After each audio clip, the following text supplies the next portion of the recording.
Milí hosté, dovolte, abych vás přivítal v naší nové roubence pod Templákem. Věřím, že zde najdete místo pohody a klidu a ticha. Vítejte u nás. V naší roubence vám nebude nic chybět. Je plně vybavená pro pohodlný pobyt i parkování.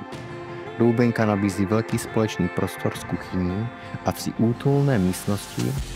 V každé z nich je dřevěná pohodlná manželská postel a v jedné ještě navíc jedno lůžko. Celkem se tu pohodlně vyspí 7 osob.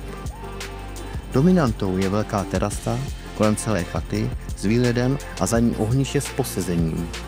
Především zde najdete klid a odpočinek, zrelaxování těla i duše. Ve spodní části je prostorná místnost pro zavazadla, kola nebo i kajak. Signál tu od operátora nenajdete, ale samozřejmostí je silné připojení k internetu. Protože tu není světelný smog, večery vám zpříjemní nádherná hvězdná obloha. V zimě vám zima nebude.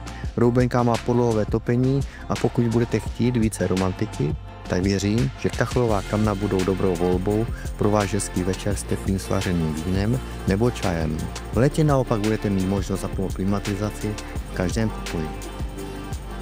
Roubenka stojí na cyklistické templářské stezce v malebném údolí řeky Jelavy, kde se můžete i vykoupat v čisté řece.